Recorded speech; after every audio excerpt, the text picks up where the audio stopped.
साल 2023 भारतीय सिनेमा के लिए बड़ा अहम साल रहा। इस साल बॉक्स ऑफिस पर कुछ बड़ी ही सक्सेसफुल फिल्में आई और कुछ बड़े ही शानदार कलाकारों ने अपना करियर भी इसी साल शुरू किया। हालांकि इसी साल कुछ बेहतरीन कलाकारों ने भी इस दुनिया को हमेशा के लिए अलविदा कह दिया। किस्सा टीवी एक वीडियो के जरिए 2023 में दुनिया छोड़कर जाने वाले कई कलाकारों का जिक्र पहले ही कर चुका है और अब इस वीडियो में किस्सा टीवी बात करेगा उन कुछ अदाकाराओं की जो किसी वक्त पर फिल्म और टीवी जगत का चर्चित चेहरा हुआ करती थी, जिनके लाखों फैंस देश और दुनिया में हुआ करते थे। लेकिन 2023 में मौत ने इन अदाकाराओं को अपने आगोश में हमेशा के लिए सुला लिया। 20 फरवरी 2023 को गुजरे जमाने की नामी एक्ट्रेस और डांसर बेला बोस जी का निधन हो गया। जिस वक्त बेला बोस जी की मृत्यु हुई उस वक्त वो 79 साल की थी। बेला जी काफी वक्त से बीमार चल रही थी। बेला बोस फिल्मों में बहुत ही ग्लैमरस लेकिन नेगेटिव शेड्स वाले कैरेक्टर्स में नजर आती थी। बेला बोस जी का जन्म 18 अप्रैल 1941 को कोलकाता में हुआ था। यूं तो इनके पिता का कपड़े का बहुत शानदार बिजनेस था, लेकिन फिर कुछ ऐसा हुआ कि बेला बोस जी के पिता की सारी जमा पूंजी डूब गई। उनका बिजनेस भी चौपट हो गया। मजबूरन इनके पिता अपने परिवार को लेकर मुंबई आ गए थे। हालांकि मुंबई आने के कुछ ही दिनों बाद एक सड़क हादसे में उनकी मौत हो गई। पिता की मौत के बाद परिवार पर मुसीबतों का पहाड़ टूट पड़ा। इनकी मां ने कड़ा संघर्ष करके अपने परिवार का पालन किया और बेला जी ने भी अपनी मेहनत और लगन के दम पर मणिपुरी नृत्य सीखा।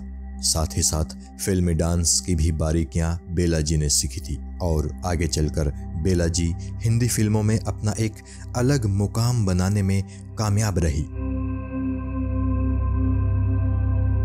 2023 में एक बेहद दुखद खबर उस वक्त आई जब पता चला कि एक्ट्रेस वैभवी हिमाचल प्रदेश में एक कार दुर्घटना में मारी गई। वैभवी और उनके फियांसे फॉर्च्यूनर कार से हिमाचल प्रदेश घूमने आए थे, लेकिन एक जगह उनकी गाड़ी 50 फीट गहरी खाई में गिर गई। वैभवी के सिर में गंभीर चोट लगी और उनकी जान चली गई। Popular TV show Sarabhai versus Sarabhai में जैस्मीन के किरदार में दिखी थी। इसके अलावा उन्होंने कुछ और टीवी शोज व फिल्मों में भी काम किया था। वैभवी मूल रूप से गुजरात की रहने वाली थी। उनका जन्म 25 जुलाई 1984 को हुआ था। 4 जून 2023 को सीनियर एक्ट्रेस सुलोचना लाटकर जी का उम्र संबंधी बीमारियों के चलते निधन हो गया था। सुलोचना लाटकर बॉलीवुड फिल्मों में मां के कैरेक्टर्स निभाने के लिए जानी जाती थी। उन्होंने लगभग हर बड़े स्टार की मां का रोल निभाया था। सुलोचना जी का जन्म 20 जुलाई 1929 को कर्नाटक के बेलगाम जिले के खड़कलाट गांव में हुआ था। सुलोचना जी छोटी ही थी जब इनके माता पिता की मृत्यु हो गई थी। बचपन काफी मुसीबतों में गुजर रहा था कि एक दिन किस्मत ने इन्हें मास्टर विनायक जी से मिला दिया।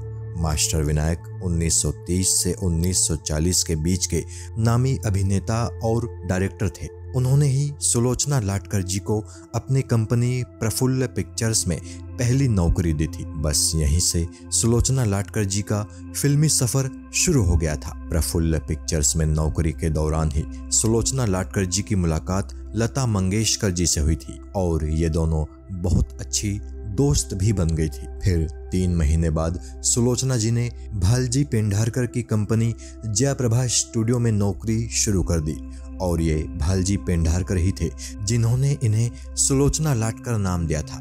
जी हाँ, सुलोचना लाटकर जी का असल नाम नगाबाई था और लोग इन्हें प्यार से रंगू के नाम से भी पुकारा करते थे। सुलोचना लाटकर जी की पहली फिल्म 1948 में आई थी। ये एक मराठी फिल्म थी और इसमें सुलोचना जी लीड हीरोइन थी।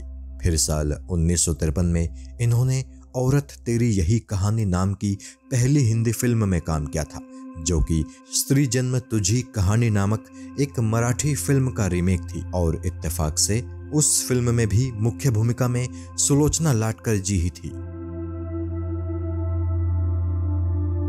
24 अगस्त 2023 को 81 साल की उम्र में सीनियर अदाकारा सीमा देव जी का भी निधन हो गया।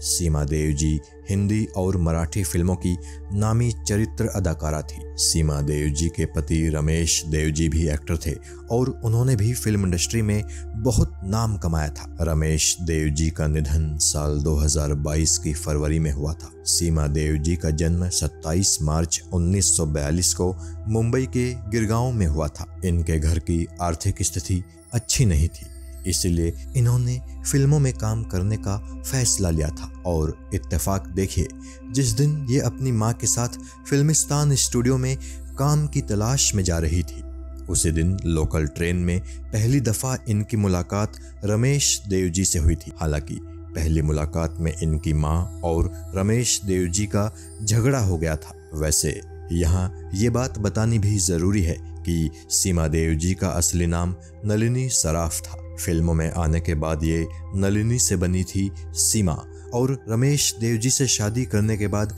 ये बनी सीमा देव।